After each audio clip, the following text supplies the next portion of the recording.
Hi, welcome to Andrew and Friends. I am Angie Lofton. I'm Andrew's mom, and I wanted to welcome you to our website and invite you to ask questions. And hopefully, I can provide some feedback and some answers, and we can help each other with a lot of the unique challenges and strategies of being a parent, and especially being a parent of special needs kids. I have been a parent for 25 years. Andrew is almost 15, and he has special needs. He has spina bifida and sensory uh, autism spectrum issues as well. So we've worked hard through the years. We've had a lot of successes. We've had some amazing times. We've had some problems. We've had some failures. So through the years, I've answered a lot of questions. I've tried to be pretty honest with friends and family and even people out and about who seem to approach us and ask questions. And I try to answer as best I can. And through, as I said, through a lot of forums and mentoring other families. Uh, I've either had a lot of experiences or watched other families go through things that are worth sharing and worth working through. So, one of the forum questions I saw recently, and it just broke my heart, and this is unfortunately kind of a common theme. One mama posted that her child's birthday came and went, and no one came to the party.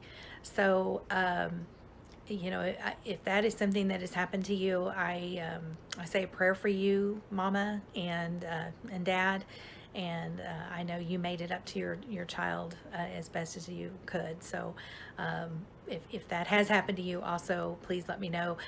We have sort of a network of people who will send cards or whatever. For your kiddo so that they don't feel left out and they feel special. So I think a lot of that with online has helped some kids as well, because you can make friends online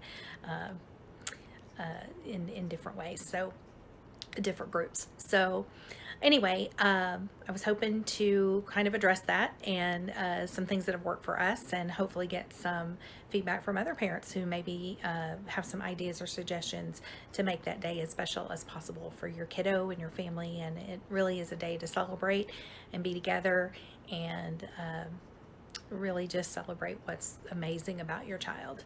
So the first thing I would say is, when you're planning a party, whether it's your home or at a venue or park or pool or whatever it is that you've chosen, make sure that you have that the plans are going to feel good for your child.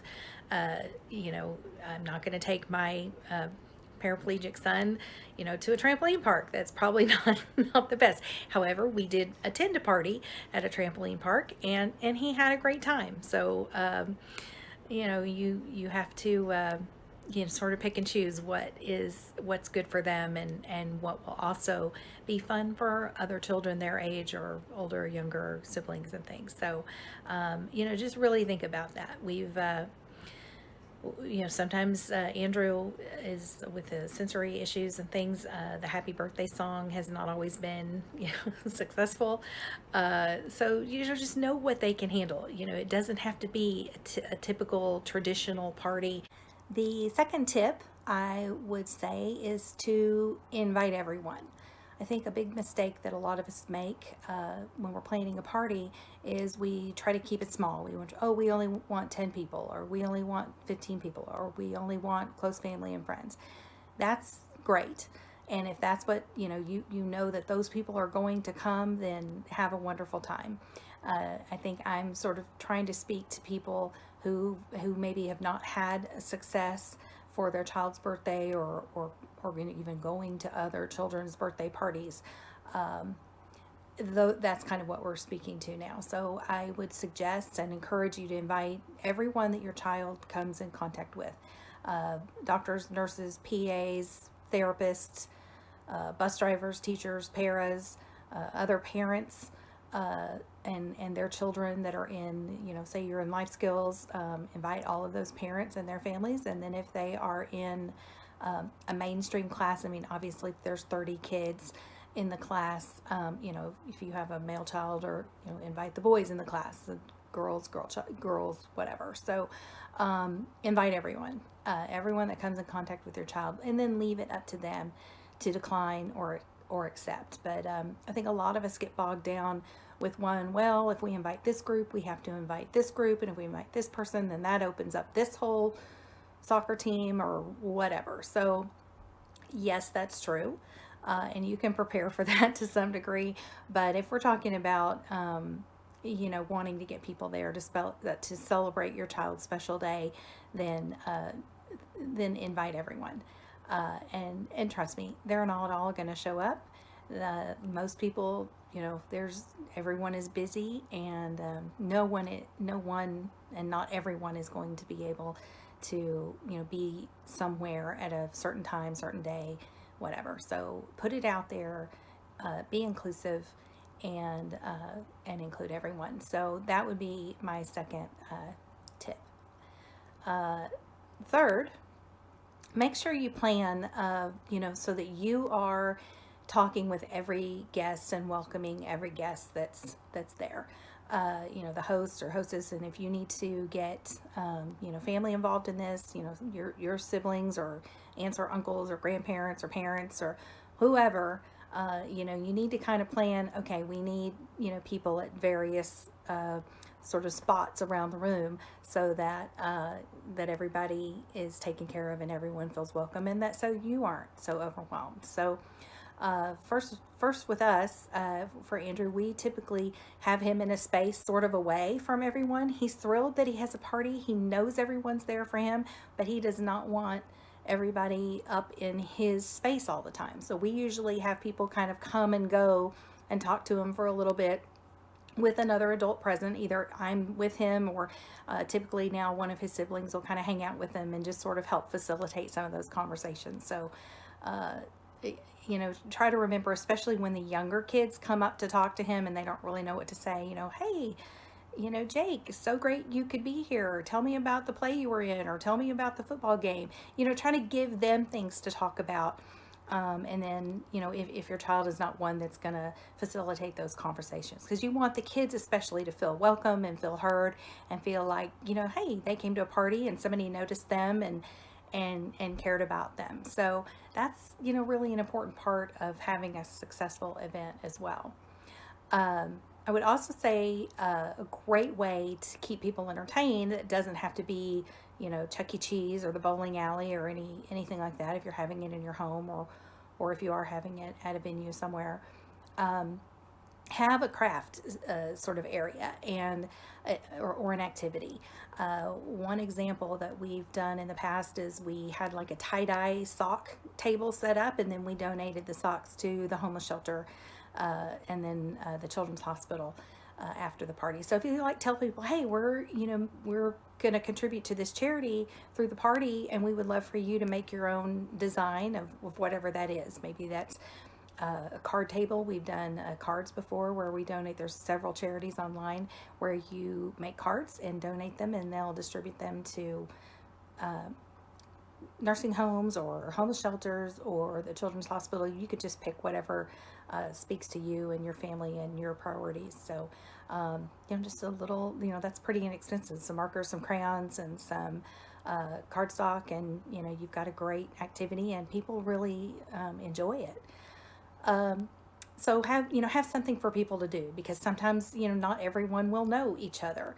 Of course, everyone has your child to talk about, but it kind of gives people an icebreaker of something to do, so they don't feel like they have to talk, to strangers or approach strangers. So I would say that's a pretty good idea that's worked for us a lot. So if any of you have any other ideas of charities that you like to contribute to, or other ideas, please post that or send us an email.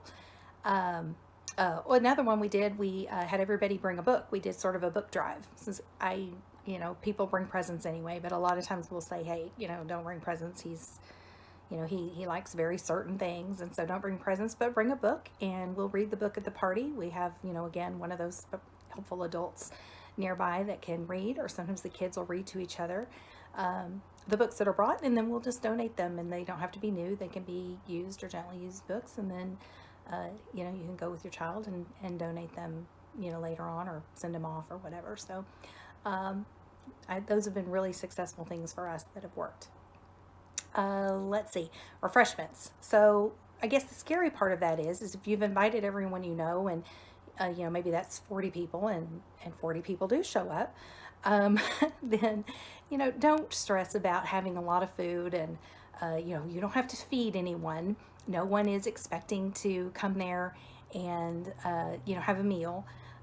You know, little snacky things, some veggies or whatever things that, you know, your kids' favorite foods, or whatever, and, you know, cake and ice cream, or whatever it is that that you want to serve, or whatever. You know, just it just matters that people are, you know, feel welcome, that people you know, get a moment to speak with you, and a moment to speak with your child, and that you can really, you know, be thankful, be grateful that those people are in your child's life, and that are, you know, have been helpful, and hopefully supportive. So let's see, one last thing is the birthday presents. That can be dramatic. Andrew, in his situation, great. He opened a present. You ask him what does he want for Christmas? He wants presents. Well, what do you want to be in the presents? I don't know. He likes the you know, the pomp and circumstance of the event. He's not so into the actual gifts or whatever. And lots of them he will use. And because he is an artist, a lot of people bring him markers and pencils and paper, and that is amazing. And we use all of that throughout the year, and those have been really good gifts for him. But instead of having like a big, let's all open presents at the end of the party, or sometime as part of the party, I typically have the people, as they come in, go where Andrew is, or when they're ready, to meet up with him and take him the present and let him open the gift with them. And it gives them sort of a special moment, and gives them a chance, oh, he really opened my gift, and you know, hopefully, you know, he'll enjoy it, or whatever. And then, you know, I usually have somebody there with a camera, or me with a camera, and take a picture of them together. And so you know, then I'll post those pictures later online, or print a few and send. I mean, typically now we just you know, email those pictures, or post them on Facebook and tag everybody in it. So those are pretty much some ideas that have worked for us in the past. If you have some suggestions or things that have worked for you and your family and your beautiful, wonderful, special child, please share those with us. I will post the email address somewhere in this video, and you can also find it on the website.